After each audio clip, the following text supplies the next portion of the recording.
How do you support your partner when they've lost a loved one?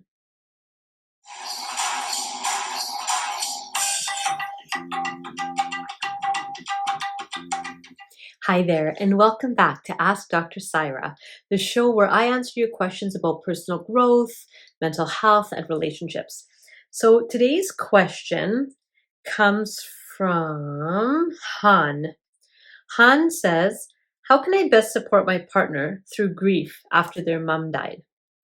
How can I best support my partner through grief after their mom died? It's a tough one. From personal experience, I've been through multiple losses over the last little while, and it's hard to go through it and then also to be the one supporting.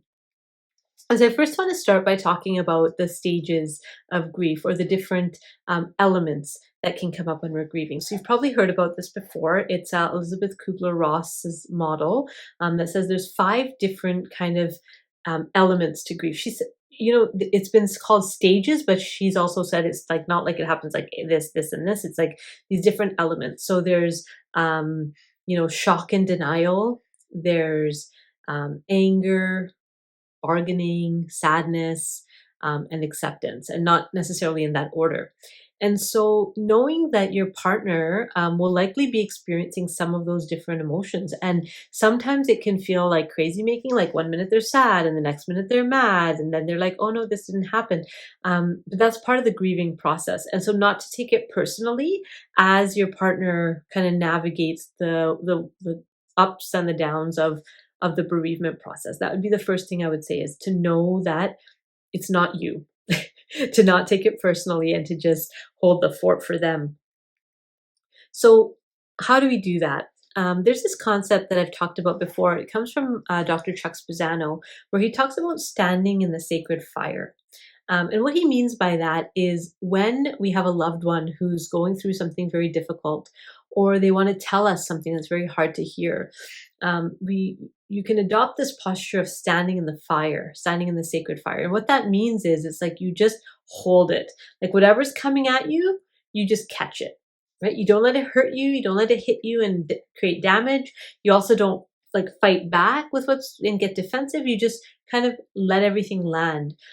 This can be really, really helpful when we have a partner that's grieving, because they'll sometimes just want to kind of like vent or talk, or they might even like the anger may get directed towards you, but knowing that it's not personal, and being able to just stand in the fire and hold it. Now, I'm not talking about abusive situations or violent anger.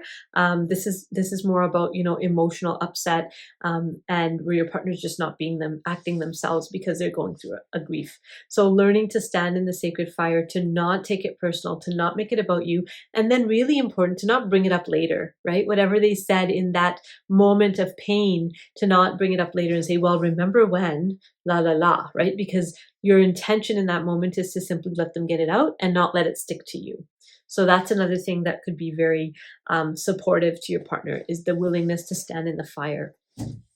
The third thing I would say is be specific about what you're offering. So a lot of times when somebody passes away, people will say, oh, if you need anything, let me know, right? That's the kind of language we use. If you need anything, let me know.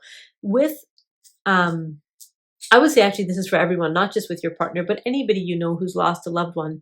If you can be specific about the kind of help that you can give, that's more helpful than if you need me, let me know. Because people who are grieving, they don't necessarily know what they need at the time, right? Their life has been changed and shook. And you said it was your partner's mother. Like that's a significant person in most people's lives, is the mother.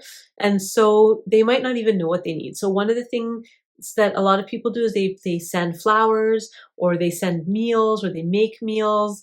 You might do a regular check-in over text. I mean, if you're living in the same space with your partner, then modify that. Maybe you're taking over the cooking, or managing the kids, or whatever it is, depending on your context. But to just step in and do stuff, rather than saying whatever you need. Just be clear about what you can do. I remember when my stepfather was, when he had passed away, people would say, I'm bringing you some dinner. Are you home? Right? Just not let me know if you need me to buy you dinner. They just brought it. And that was so helpful, because on top of grieving, I don't also now have to deal with like pushing through my personality of independence to now learn to ask for help in the middle of a grieving process. It's hard to do. So be proactive and take initiative on the things that might help. And sometimes nothing helps, right? Sometimes no matter what you do, like you can't bring the person back.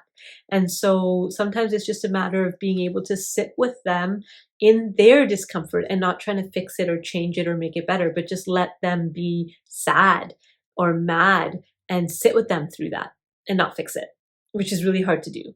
But I would say, you know, sometimes people will do that, oh, they're in a better place now, they're not suffering anymore, or whatever it is. And that's not very helpful for people left behind. We say those things because it makes us feel better, not because it makes the people who are grieving feel better. It doesn't. It's just irritating. Because it sucks. There's no good thing. There's no good part to this for most deaths, right? It doesn't feel good.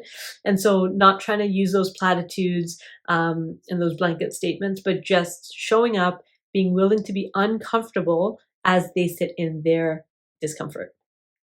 So those are my thoughts for this question. Hopefully that was helpful. Please pass this along to anyone else who in your world who may find it useful, and I will see you next time. Bye.